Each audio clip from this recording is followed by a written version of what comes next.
살아계신 하나님의 말씀은 신약성경 161페이지 요한복음 10장 1절로 18절까지 말씀입니다. 요한복음 10장 1절로 18절까지 말씀입니다. 제가 먼저 1절을 봉독해 올립니다. 내가 진실로 진실로 너희에게 이르노니 문을 통하여 양이 우리에 들어가지 아니하고 다른 데로 넘어가는 자는 절도며 강도요 문으로 들어가는 자는 양의 목자라. 문지기는 그를 위하여 문을 열고 양은 그의 음성을 듣나니 그가 자기 양의 이름을 각각 불러 인도하여 내느니라. 자기 양을 다 내놓은 후에 앞서가면 양들이 그의 음성을 아는 거로 따라오되 타인의 음성을 알지 못하는 고로 타인을 따르지 아니하고 도리어 도망하느니라. 예수께서 이 비유로 그들에게 말씀하셨으나 그들은 그가 하신 말씀이 무엇인지 알지 못하리라. 그러므로 예수께서 다시 이르시되 내가 진실로 진실로 너희에게 말하노니 나는 양의 문이라. 나보다 먼저 나는 자 절도요 강도니 양들이 듣지 아니하였느니라. 내가 문이니 누구든지 나로 말미암아 들어가면 구원을 받고 또는 들어가며 나오며 꼴을 얻으리라.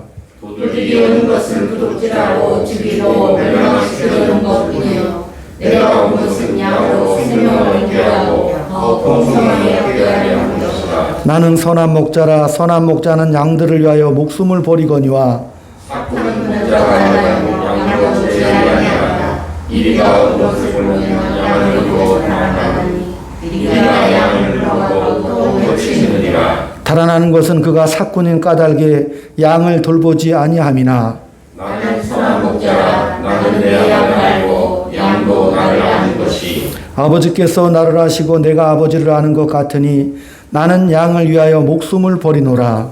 또 우리에게 듣지 아니한 다른 양들이 내게 있어 내가 인도하여야 할 터이니 그들도 내 음성을 듣고 한 무리가 되어 한 목자에게 있으리라. 내가 내 목숨을 버리는 것은 그것을 내가 다시 얻기 위함이니 이로 말미암아 아버지께서 나를 사랑하시느니라.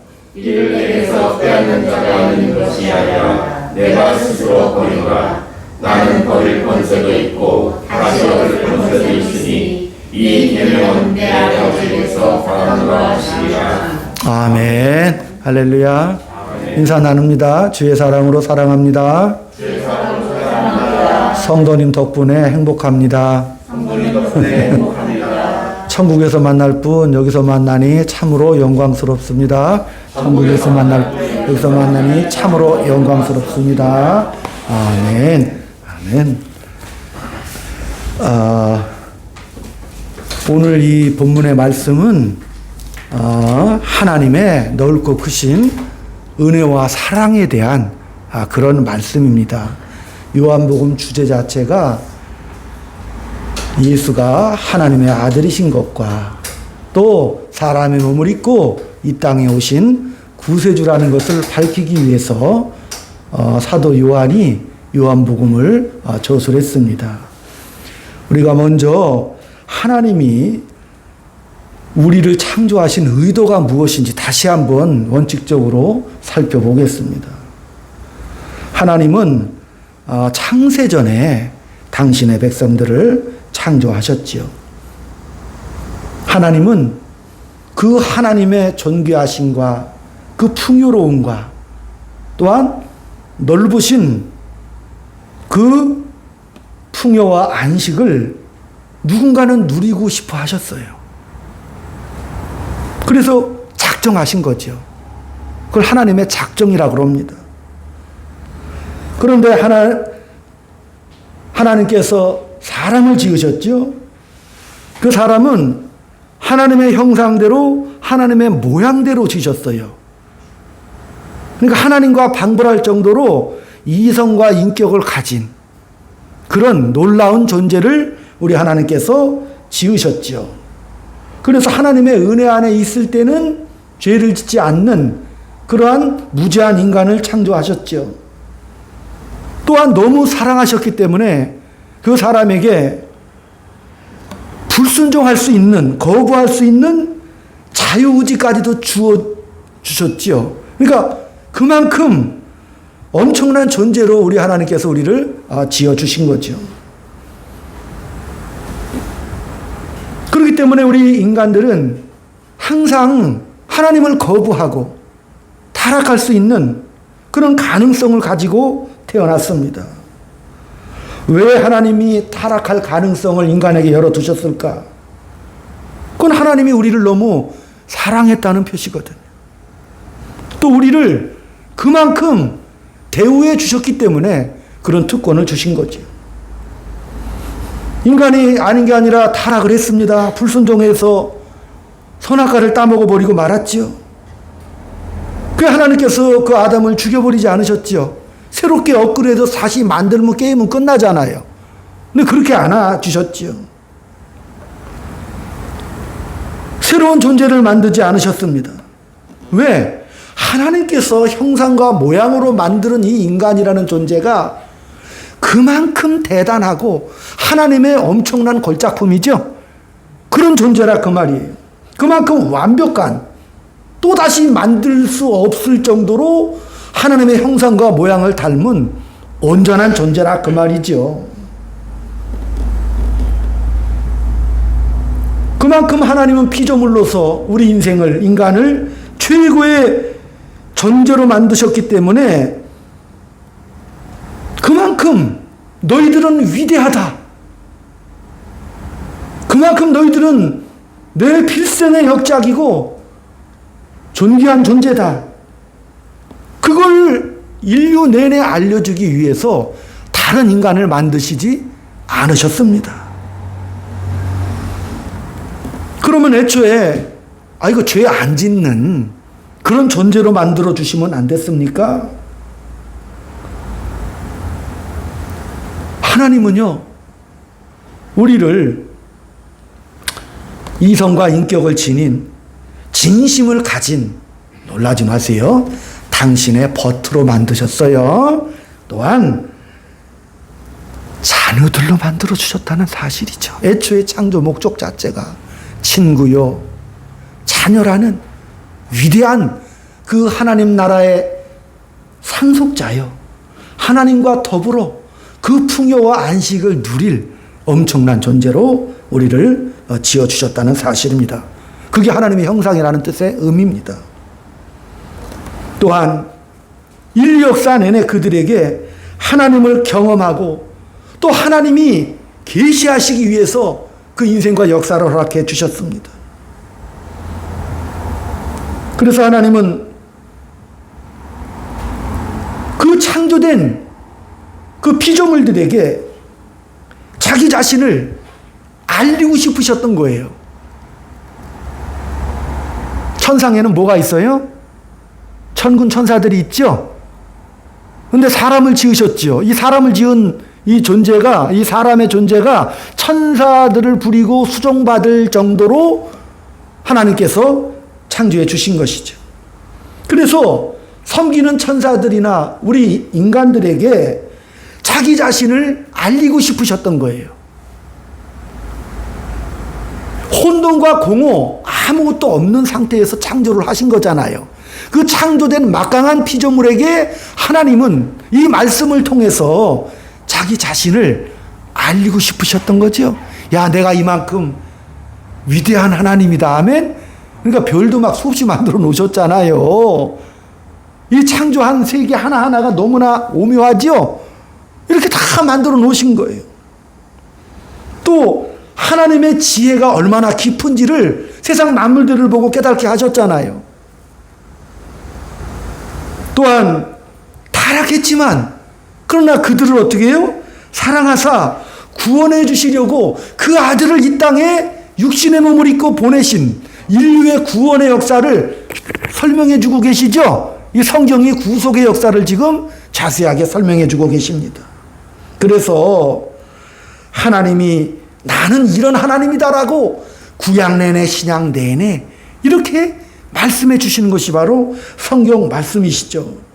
그렇기 때문에 이 전체 목적 자체가 뭐예요? 이사야 43장에도 내가 내 이름으로 일컫는 백성들을 오게 하라. 내가 내 영광을 위하여 창조했다라고 하나님께서 선포하시잖아요. 그러니까 우리의 존재 목적이 뭐예요? 웨스트민스터 신앙고백 1장 1조예요. 하나님의 영광을 위해서 우리가 창조되었습니다. 하나님의 영광을 위해서. 오해하면 안 돼요. 나의 구원이 아니죠. 하나님의 영광을 위해서 그 피조물을 하나님의 형상, 하나님의 모양대로 창조하셨고 우리를 너무나도 사랑하시고 대우를 하셔서 타락할 수 있는 가능성까지도 허락해 주신 그 놀라운 사랑. 그러니까 이 성경 말씀을 통해서 오늘 본문도 그 말씀이에요. 하나님의 사랑을 깨달아 알아라. 이렇게 이 말씀을 통해서 계시해 주는 것이니까 그 의미와 목적을 잘 우리가 따라가야 되는 거예요. 요한복음을 통해서. 그 전에 6장에서는 뭐요? 이 세상의 떡이 아니라 내가 생명의 떡이다. 나는 세상의 빛으로 왔고 나는 세상의 생명수다. 이렇게 말씀하시잖아요. 그 계속 이제 하나님이 누구신지를 말씀해 주고 있는 내용이고 오늘 본문에서도 보면은 나는 선한 목자다라고 이렇게 선포를 하셔요. 나는 양떼에게 생명을 주고 풍성케 하기 위하여 나는 의로운 사람이고 목숨까지도 양들을 위해서 바칠 수 있는 그런 사랑의 하나님이다라고 지금 보여주고 계시죠? 예, 지금 그 얘기 하시는 거죠. 예수님께서 요한복음 시작하실 때도 가나에서 갈릴리 가나에서 물로 포도주로 기쁨을 회복해 하시고 사마리아 여인을 만나서 위로해 주시고 38년 된 병자도 고치시고 오병이의 기적을 통해 먹이시고 그죠? 가늠하다 현장에 잡힌 여인을 용서도 해 주시고 또 지난번 9장에서 장님의 눈을 뜨게 하는 그런 기적을 행하셨지요. 이런 기적들이 앞으로 계속되지요. 그러나 이런 기적들로 인하여 예수님께서 존경을 받는다든지 호의를 받는다든지 관심도 받지 못하고 자기들의 기득권을 깬다라고 생각한 유대인들이 예수님을 죽이려고 했고 또한 분노에 찬 적대자들이 주변에 어떻게 하든지 예수님을 비난하고 공격하고 있는 상황을 만들어버리고 말았습니다. 그러니까 이 요한복음을 읽을 때도 야 내가 예수를 믿었으니 나는 천국 가고 내가 안 믿었으니 지옥 간다. 또 나는 예수를 믿었으니 선한 사람이고 예수를 안 믿었기 때문에 나쁜 놈들이다. 절대로 이렇게 이분법으로 이 성경을 이해하면 안 되지요.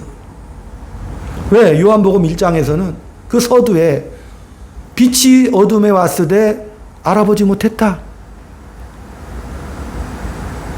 왕이 이 땅에 왔을 때 백성들이 알아보지 못했다. 주인이 이 땅에 왔을 때 백성들이 알아먹지를 못했다. 그러니까 그런 현실 속에서 하나님의 영광을 아는 자들로 만들기 위해서 우리 예수님이 오신 거예요. 그런 현실을 통해서 오신 거라 이렇게 이해를 해야 되죠. 그러니까 나는 선한 목자, 나는 내 양들을 위해서 목숨을 버릴 수 있다라는 이 선언은 그 주변의 분노와 폭력밖에 없는 그런 보복밖에 없는 권력을 세워서 우리 예수님께서 심판하려는 그런 것이 아니고 무지와 절망밖에 없는 곳에 소망을 주시기 위해서 하나님 아버지의 사랑과 구원을 선포하시는 거예요. 9장에서도 침뱉어 진흙 이겨가지고 그 장님에게 눈에 발라가지고 그냥 뜨게 하셔도 되는데 그거 발라가지고 어디 가서 실로암 못에 가서 씻으라고 말했더니 아이고 그 장님이 알아듣지요? 우리 같으면 안 가요. 더러워서 38년 동안이나 눈도 못 떴는데 더군다나 이 장님은 알고 있었죠. 창세 이래로 눈 뜬 사람은 없다는 걸 알아요. 그런데 더럽게 진흙 이겨가지고 발라가지고 씻으라고 하니까 다른 사람은 안 가지요. 옆에 있는 유대인들도 미쳤다고 하잖아요. 근데 그는 갔지요. 가서 눈을 떴잖아요. 그 예수님의 음성을 듣는다 그 말이에요. 그 말이에요. 그러니까 이 하나님의 놀라운 사랑과 구원 너무나도 아름답고 큰 선언을 우리가 지금 대하고 있는 겁니다. 예수님은 그 공격하는 바리새인들에게 나는 아버지를 보았고 또 그 아버지가 나를 보냈다 이렇게 말씀하시죠. 그러면서 그 반대하는 자들을 대항하시면서 여기까지 지금 10장까지 오셨어요. 그러니까 이 복음이라는 것은 위로부터 내려오는 것이기 때문에 이 땅의 시각으로는 알아듣지를 못하잖아요. 못 알아먹죠, 당연히. 그러니까 하나님의 뜻은 뭐예요?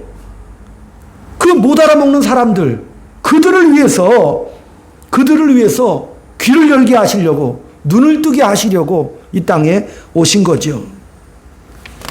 복음을 좀 알아듣지 못하고 이해 못하죠. 지금도 우리도 그런 분들이 많아요. 아니, 왜 그런 말씀을 하세요, 하나님? 지금도 못 알아먹는 사람이 많잖아요. 율법주의에 빠져 있다든지, 율법을 지킴으로 절기를 지켜서 그런 행위들로 내가 구원에 이를 수 있다라고 믿는 사람들이 많잖아요. 행위 구원론자들이 많아요. 주변에 많잖아요. 자기 자랑하고 종교를 사용하고 그것을 믿음이라고 포장하고, 예수님이 그런 그들을 보고 위선된 자, 외식하는 자들이라 이렇게 말씀을 하시잖아요. 행위 구원론자들이죠. 다시 말씀드립니다.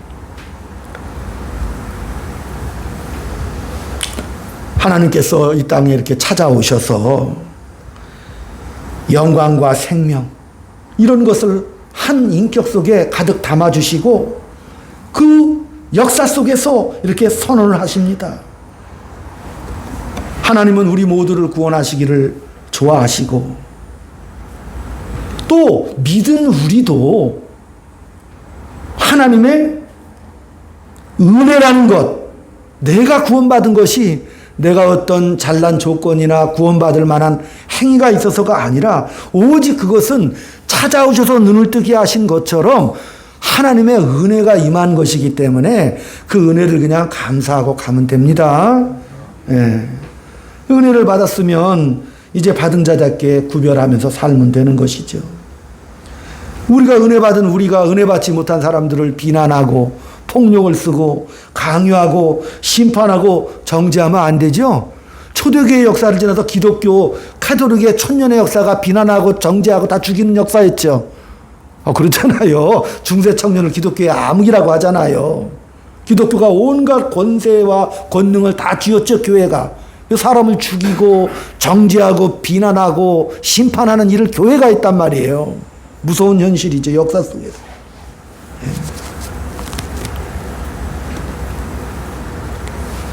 기독교 신앙은 이게 믿은 다음에 뜻밖의 별로 재미가 없어요. 믿기 전에는 우리가 예수를 알지도 못하고 알아볼 수도 없었잖아요. 오늘 예수님은 나는 선한 목자다. 나는 너희를 구원하기 위하여 나는 내 목숨을 버릴 수 있다. 이렇게 말씀을 하십니다. 그런 예수님의 그 의도를 따라가야 되는데 비난하고 분노하고 거룩이라는 명분으로 왜 우리에게 합당한 보상이 없는가? 그 유대인들의 질문이거든요. 율법을 지키고 절기를 지키고 하나님의 말씀을 목숨처럼 계명을 지켰던 그들인데도 그거 왜 지키는 거예요? 그 유대 신앙 자체가 그렇다니까요. 민속 메시아 사상이라고 그랬잖아요. 예수를 믿으면, 메시아를 그리스도를 믿으면 정치, 군사, 경제적인 풍요와 부를 우리에게 주실 것이다 라고 착각을 했죠. 이 세상에 보이는 것으로 보상을 받는다라고 착각을 했단 말이에요. 예? 예수를 믿는 사람들도 분노해요. 왜? 보상이 없다는 거예요. 잘못 믿으면 그렇게 되는 거죠. 그 보상이 적극적으로 따라오지 않기 때문에 그저 그냥 화를 내고 비난하고 저주하고, 그래서 그들이 창조함을 받은 인간의 정체성을 외면해버리고 말아요. 왜 창조되었는지. 서두에 제가 아까 말씀드린 그런 부분도 인간의 정체성을 알아라 그거거든요. 시 23편 우리가 다 외우고 있죠. 시 23편. 여호와는 나의 목자시니 내가 부족함이 없으리로다. 한번 찾아보겠습니다. 천천히 한번. 818쪽이죠.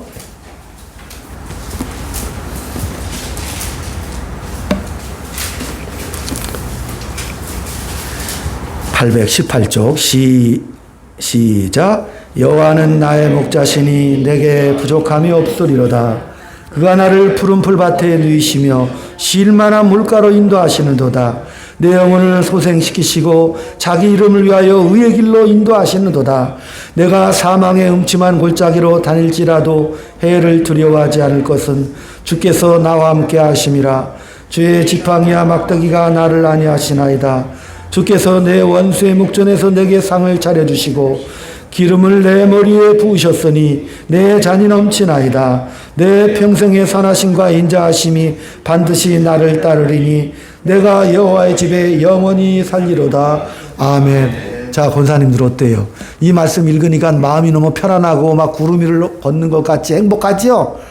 여기에 무슨 분노나 복수나 그런 거 없잖아요. 다윗이 그 모진 인생을 살아오면서 저놈들 죽여주십시오. 예? 저놈들 심판 이런 얘기가 하나도 없어요. 그냥 뜬구름 잡는 것 같이 구름 위에 산책하는 것 같이 여호와는 나의 목자시고 나는 너무 푸른 초장에서 너무 행복하고 너무너무 기쁘고 감사합니다. 예. 하나님이 말씀하시는 것은 폭력과 분노가 아니라는 것을 이렇게 말씀하고 있는 거죠. 그래서 얻는 승리가 아니라는 거예요. 원한을 가진다든지 우리 예수님도 지금 반대하는 자들에게 그 큰 능력을 가지고 패버리지 않으셨잖아요. 그냥 애를 써서 설명하시고는 피하시기도 하시고 예? 그런 모습을 애써서 보여주시잖아요. 아니 십자가 지실 거면 한번 그냥 지시면 되잖아. 바로 당일 오셔서 그죠? 당일 티켓으로 딱 오셔서 몸 딱 입으시고 아버지 제가 인간의 몸 입고 십자가에 바로 갑니다. 이러면 되잖아요. 꼭 그게 필요했다면. 아니면 예수를 반대하는 자들에게 하나님께서 하늘 문을 쫙 여시고 이놈들 떼끼 천군천사 봤지 다 때려 죽인다 이래버리면 그냥 돌아설 거 아니에요. 근데 그렇게 안 하셨잖아요. 그들의 분노와 절도요 강도라고 오늘 본문은 표현하고 있잖아요. 그들을 대항하실 때도 어떻게 하셨어요? 하나님의 그들을 구하려고 하신 것이기 때문에 그 넓이와 깊이로 하나님의 사랑을 지금 보여주고 있는 거잖아요. 누군가 경쟁해서 이기고 누구 것을 빼앗아 내 몫을 챙기는 그런 세상적인 개념과는 전혀 다르다는 것을 설명하고 계시는 거예요. 24편 1절 땅과 거기에 충만한 것과 세계와 그 가운데 사는 자들은 다 여호와의 것이로다. 여호와께서 그 터를 바다 위에 세우시며 강들 위에 건설하셨도다. 땅과 거기에 충만한 것들 세계가 다 누구 거예요? 하나님의 거라고 시 24편을 말하고 있잖아요. 신명기 28장을 주신 목적이 뭐예요? 신명기 28장은 모세가 이스라엘 백성들이 가나안 땅에 들어갈 때 두 가지를 선포했어요. 하나는 너희들 하나님 말씀 잘 듣고 순종하면 나와도 들어가도 복을 받을 것이다. 너희들의 모든 가문과 가정이 복을 받을 것이다. 만약에 불순종하면은 재앙으로 다 저주받을 것이다 이렇게 말했는데 잘 오해하면 안 돼요. 성경이 지금 이 말씀을 하시는 이유는 복이란 것은 하나님을 믿는 것이다라고 지금 말하는 것을 강조하고 있는 거잖아요. 그죠? 만약에 그 신명기 28장에 저주가 임하면 우리 다 죽어야 되죠?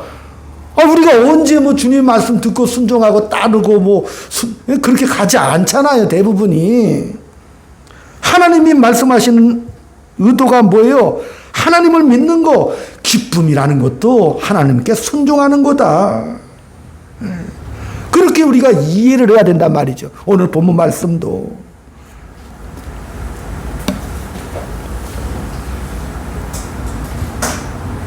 그러면 우리가 그런 하나님의 의도라면 왜 우리 인생은 이렇게 고달픈가를 또 물어야 되죠. 그렇게 우리에게 복을 주시고 은혜와 사랑을 베푸시는 그 하나님께서 우리가 불만이 뭐냐면 왜 나에게 이런 인생을 허락해 주셨냐? 왜 이렇게 고달프냐? 그런 질문을 우리가 끊임없이 합니다. 이 말은 우리가 선악과 따먹을 때 하나님이 떼끼 이렇게 찾아오셔서 말리지 않으셨나라는 질문하고 똑같아요. 또 예수가 하나님의 아들이시면서 왜 십자가를 지셨냐 하는 문제하고 똑같은 질문이 되는 거지요. 하나님이 왜 그러셨을까? 왜 우리에게 고난을 주시고 아담에게는 또 그런 자유, 그죠? 특권을 허락해 주시고 또 구태여 우리 예수님께서 십자가에 그렇게 달려 죽으셨을까? 왜 그러셨을까? 우리는 예수님을 잘 믿고 싶고 알고 싶고 하나님의 약속대로 살고 싶어. 우리는. 근데 우리에게 왜 이런 고난이 오는가? 왜 이런 고난이 오는가? 지난 주간에 우리 처제라고 하겠지 나한테는, 그죠? 그 장례식을 치르고 왔잖아요. 인생 56세였어요. 저는 잘 뵙지를 못했지만은 참 살아보려고 무진애를 썼어. 살아보려고. 너무 일찍 가니까 마음이 너무 섭섭하잖아요. 그죠? 마음 너무 섭섭해. 그래가지고 그 자녀 둘한테 그냥 예수 잘 믿고 천국에서 어머니 만나면 만난 그 의미를 사랑을 가지고 행복하게 기쁘게 살아라 이렇게 말씀을 했지요. 왜 이렇게 그냥 그래 버리시는지, 뭘 잘못할기에 그런 식으로 하시는지. 그 답이 로마서 11장 31절에 있어요. 찾아봅니다. 로마서 255페이지.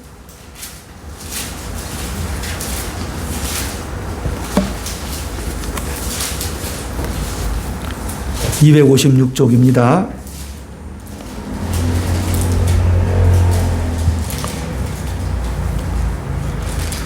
(32절) 하나님이 모든 사람을 순종하지 아니하는 가운데 가두어 두심은 모든 사람에게 긍휼을 베풀려 하심이로다. 깊도다 하나님의 지혜와 지식의 풍성하며 그의 판단은 헤아리지 못할 것이며 그의 길은 찾지 못할 것이로다. 누가 주의 마음을 알았느냐? 누가 그의 모사가 되었느냐? 저를 보세요. 하나님이 모든 사람들을 불순종에 가두어 두심은 그 의도와 목적이 뭐예요? 긍휼을 베풀어 주시려고 그러셨다는 것이죠. 그러니까 하나님의 뜻과 계획과 그 방법은 우리로서는 측량할 수 없는 하나님의 놀랍고도 오묘한 지혜라는 거예요.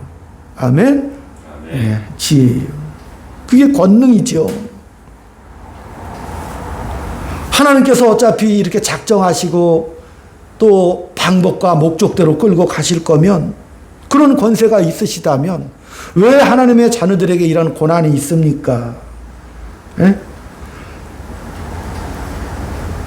그 불순종을 왜 허락하셨는가? 또 예수님 당시 주변에 많은 사람들이 정말 예수님을 죽이려고 하고 반대하게끔 하나님께서 왜 그렇게 그것을 허락하셨나? 그것은 하나님이시라 그 길을 고집하셔서 그렇게 된 거라니까요. 하나님께서. 우리는 하나님의 자녀들로 예정론자들이지요. 하나님은 생각과 계획이 있으시다가 예정론이에요. 하나님은 생각과 계획이 있으셔요. 그래서 하나님은 시작과 끝을 가지고 계셔서 인도해 주시죠. 목적과 결과를 계획하시죠. 그것을 끝까지 이루시는 분이 하나님이시고, 그래서 하나님은 성실하신 분이시죠. 저와 여러분을 하나님이 택해 주셨으면 끝까지 천국까지 데리고 가십니다. 천국 가냐 불안해할 이유가 없어요. 끝까지 작정과 목적을 가지고 계셔서 끝까지 그냥 밀고 가시는 거예요. 그런데 우리가 들을 때는 결정론으로 들어요. 결정론이 뭐냐면, 어떻게 됐든지 결정된 일이 아니냐. 그 결정적인 결과에 대해서 우리가 할 일이 없지 않느냐가 예정론의 오해로 생긴 결정론이죠. 그러나 이 예정론이라는 것은 뭐예요? 인간의 선택과 하나님의 섭리가 조화를 이룬다는 그런 뜻이지요. 하나님의 뜻을 이루어지기 위해서 하나님을 반대하고 도망가고 저항하는 것들을 허락을 하시는 거예요. 하나님이 잘못을 만들고 악을 조장했다 그런 뜻이 아니라 인간의 저항과 고집 있잖아요. 불순종 자체를 하나님이 허락을 하셔요. 그런 반응들을 왜? 자유를 주셨기 때문에. 그만큼 소중한 존재이기 때문에 허락을 해 주시는 것이죠. 그러니까 이것을 우리가 이해하게 되면 이 성경을 볼 때도 하나님께서는 문학적인 놀라운 기법을 사용하시는구나. 한편의 드라마처럼, 그죠? 또 로맨스처럼 그렇게 우리 인생을 끌고 가시는 것을 우리가 알 수가 있어요. 네. 드라마는 대본이 있죠. 그리고 상대역들이 있잖아요. 논문하고 다릅니다. 그래서 여러 등장인물들을 통해서 어떤 내용들을 말씀하고 계시는 것이죠. 그래서 드라마가 또 순탄하면 하나도 재미없죠. 처음에는 뭐 행복하게 잘 시작하다가 갑자기 그냥 인간이 감당 못할 고난과 아픔이 갑자기 몰려오죠. 그러니까 막 그 재밌잖아요. 그래 눈을 못 떼요. 13편 예? 넷플릭스 작품들 보면 눈을 못 띄겠지요. 나만 봤는가 보네. 예? 그 드라마틱하잖아요. 순탄하게 결론이 나오지 않습니다. 또 로맨스 같은 드라마도 보면 말도 안 되는 사랑과 기쁨이 막 만들어지는 거예요. 조건을 다 뛰어넘어서. 그러려면 뭐가 있어야 되는 거예요? 긴장이 있어야 되잖아요. 처절한. 그죠? 그래서 드라마틱한 거죠. 그래서 이 성경을 볼 때도 문학적인 그런 가미가 됐다는 사실. 이 성경은 인간도 다루고 있잖아요. 인간은 원래 그 존재가 자기가 가치 있고 의미가 있고 싶어집니다. 또 사랑하고 싶고 때로는 막 용감하고 싶어요. 멋있고 싶어요. 그러나 그 소원이 그대로 이루어지지가 않잖아요. 방해를 받지요. 역사라는 게 또 뭐죠? 아무리 좋은 말을 마음대로 떠들어 봐야 역사는 비참하다. 사실이 그렇지 않다. 인간의 가능성과 인간의 뛰어남을 아무리 강조했지만은 그러나 인류 역사 내내 잘한 것이 없다니까요. 역사라는 것 자체가. 그러니까 이 성경은 뭐죠? 성경은 신학으로 보는 거예요. 신학이 뭐냐면은 신과 인간의 긴장과 갈등 속에서 본문을 만들고 절정을 만들고 대화학과 그 속에서 감격과 찬송과 영광을 만들어내는 것이 바로 신학이라고 하는 거죠. 그러니까 역사, 인문학, 또 그런 것을 다 뛰어넘어서 뭐가 있는 거예요? 신학이 있죠. 하나님과 우리 인간과의 위대한 대조화와 영광과 명예와 강구가 기쁨을 만들어내는 것이 바로 신학이고 성경이라는 사실이지요. 그 유명한 예가 바로 그거예요. 창세기 28장에 야곱이라는 인물이 있어요. 야곱이라는 인물이 약탈자라는 뜻이잖아요. 외삼촌 라반의 재산을 다 가지고 튑니다. 아버지의 축복권도 빼앗아 튀지요. 도망가다가 돌베개 베고 잠을 잡니다. 창세기 28장에. 그때 하늘문이 열리고 천사가 오르락 내리락 하는 장면을 야곱이 봅니다. 그죠? 온 세상의 주인은 하나님이시다 그런 뜻이거든요. 하늘문이 열렸다는 거예요. 오늘 본문에도 나는 선한 목자다 이렇게 말씀하시죠. 너희가 하늘이 열리고 인자가 오르락 내리락 하는 것을 볼 것이다. 하늘의 문을 열었다. 너희도 만문을 열어라. 나는 선한 목자니까 만문을 열으라고 이렇게 말씀하시는 것이죠. 문들아 고개를 들어라. 희 23편 집에서 읽어보세요. 문들아 고개를 들어라. 이 영광을 받아라. 누려라. 참여해라 나의 자녀들아 이렇게 말씀하시죠. 그런데 이제 인간은 어떻게 돼요? 그 말씀을 들을 때 뭐 하는 거죠? 씨름하잖아요. 뭐야, 인간의 특성이 자기애가 하나님만큼 강해요. 그러니까 끝까지 저항하고 그냥 인간의 의미와 가치를 찾아서 끝까지 자기가 도전하는 거예요. 하나님 앞에. 하나님은 그 야곱에게 창세기 28장에서 야, 내가 어디로 가든지 너한테 복을 줄 거야. 내가 너와 함께 영원토록 함께 할 거야. 이렇게 약속을 해주시죠. 너는 다시 이 야곱, 이 돌단을 쌓은 곳으로 돌아올 거야. 이렇게 말씀하시죠. 그리고 나서 내가 내게 약속한 이 축복을 다 이루기까지 어떻게 해요? 나가 너를 떠나지 않을 것이다. 그리고 나서 그 꿈을 꾸고 나서 야곱이 정처 없는 인생 20년을 보내잖아요. 그래서 온갖 재물과 부귀와 영광을 다 끌고 모아서 다시 야복강으로 왔단 말이에요. 20년이 지나서. 근데 상황은 절망으로 변한 거예요. 왜? 아이고, 형 사기쳐서 아버지 축복권 뺏어갔는데 형이요 군대 400명을 이끌고 약북강 너머에서 칼을 들고 죽이려고 기다리고 있는 거예요. 그러니까 야곱이 기겁을 한 거예요. 어떻게 살아온 내 인생인데 여기서 내가 죽음을 맞이할 수 없구나.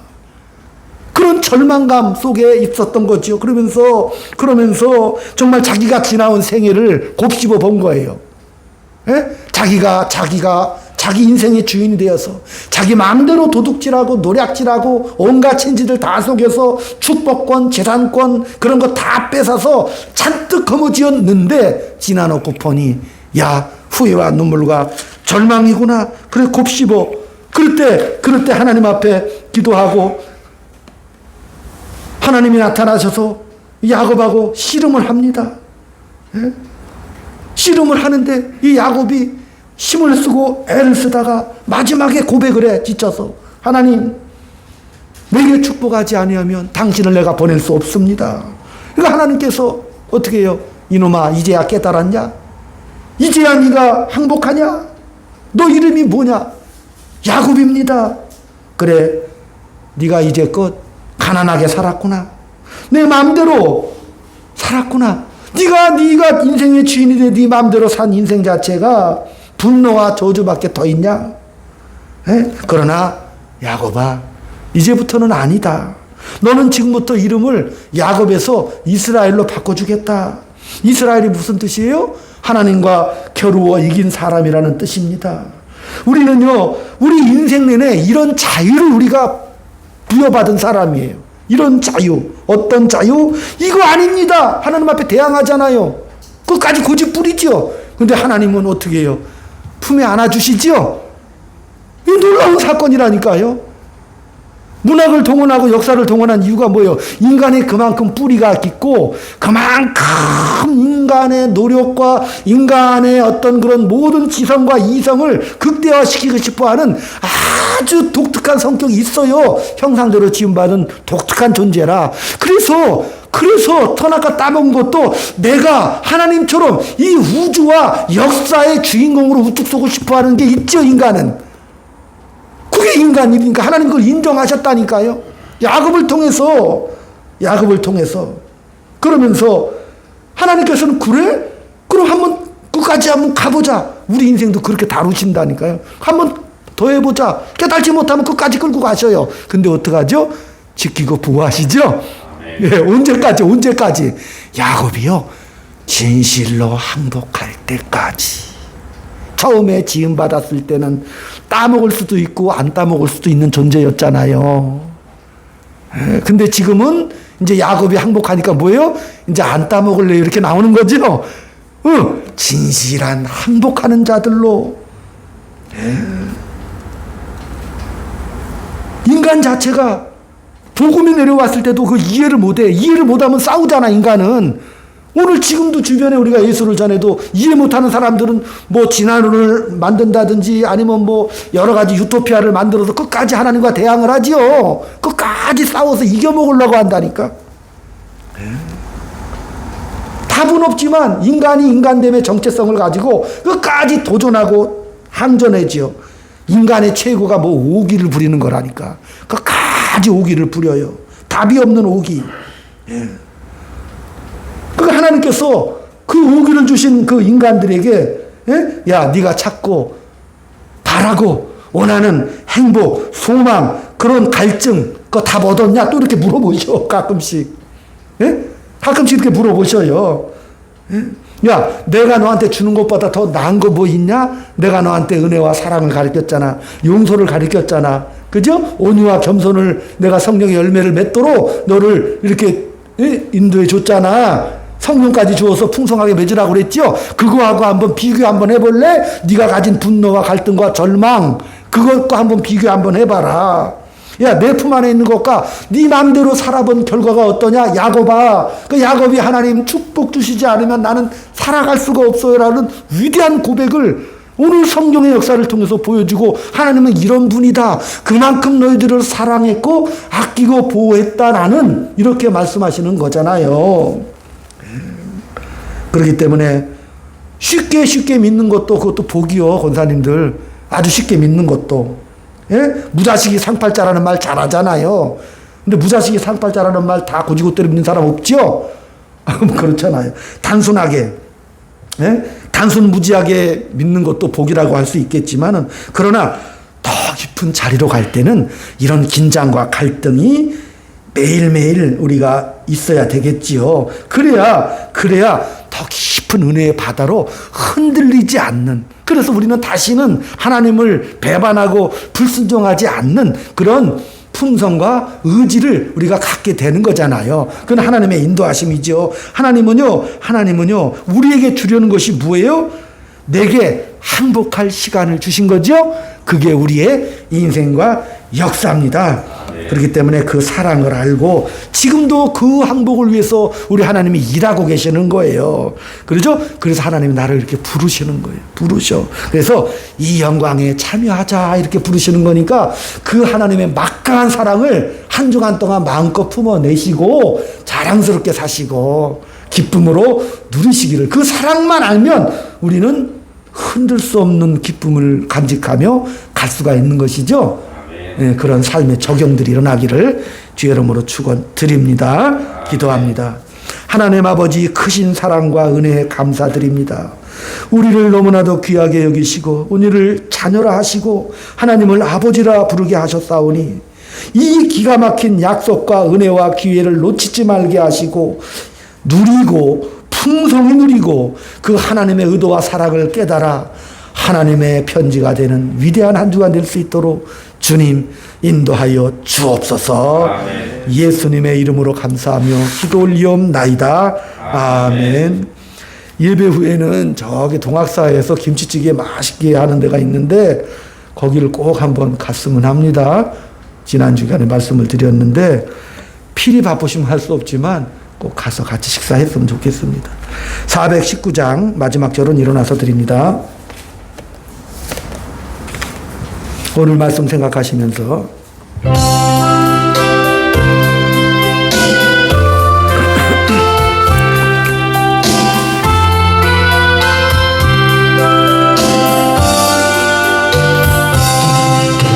주 날개미 내가 편안히 쉬네 방귀고 비바람 불어쳐도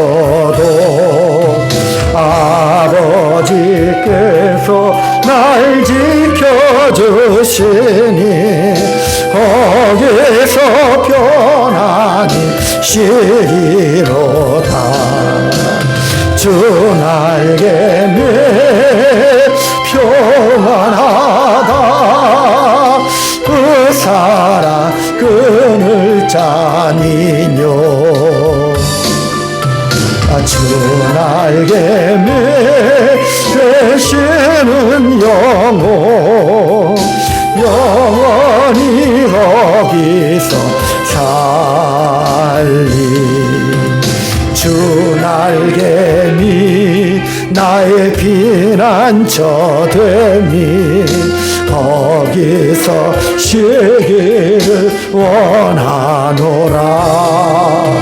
세상이 나를 위로치 못하나 거기서 평화를 누리리라.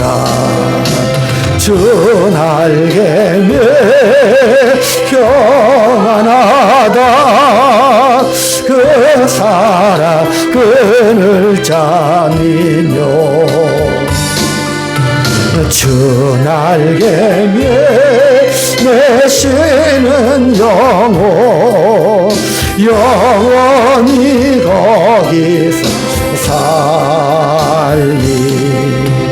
주 날개미 참된 기쁨이 있네. 고달픈 세상길 가는 동안 거기 숨어 돌보심을 받고 영원한 안식을 얻으리라. 주 날개미 평안하다. 그 사랑 장이며 주 날개에 내 생은 영원히 거기서 살리. 국률의 아버지 하나님, 우리 사랑하는 우리 박한영 집사님 한없는 국률을 베풀어 주시고 그 사랑의 깊이를 깨달아 감사와 기쁨의 나날 될 수 있도록 은혜 베풀어 주옵시고, 우리 사랑하는 이채석 권사님에게 한없는 은혜와 영광을 허락해 주셔서 하루하루 살만 나는 세상, 주님의 사랑받는 복된 나날 마음껏 누리며 살아갈 수 있도록 복의 복을 더하여 주옵시고, 사랑하는 유미 권사님에게 한없는 은혜와 영광을 물붓듯이 부어주시사 한 번밖에 없는 이 세상, 이 기회를 영광의 기회요, 복된 기회요, 행복의 기회로 삼아 누릴 수 있도록 은혜 베풀어 주옵소서. 드린 예물을 기뻐 받아주시고 인생의 현장 속에 하나님의 영광 드러내는 복된 사건들 계속될 수 있도록 은혜 베풀어 주옵소서. 지금은 우리 구주 예수 그리스도의 은혜와 하나님 아버지의 극진하신 사랑하심과 성령님의 감화감동, 교통역사 위로 충만하심이 은혜를 알고 하나님의 사랑을 깨닫고 세상 속으로 나가는 사랑하는 주의 자녀들 머리 위에, 저들의 속한 가정과 이 교회 위에 지금부터 영원토록 함께 있을지어다. 아멘. 아멘.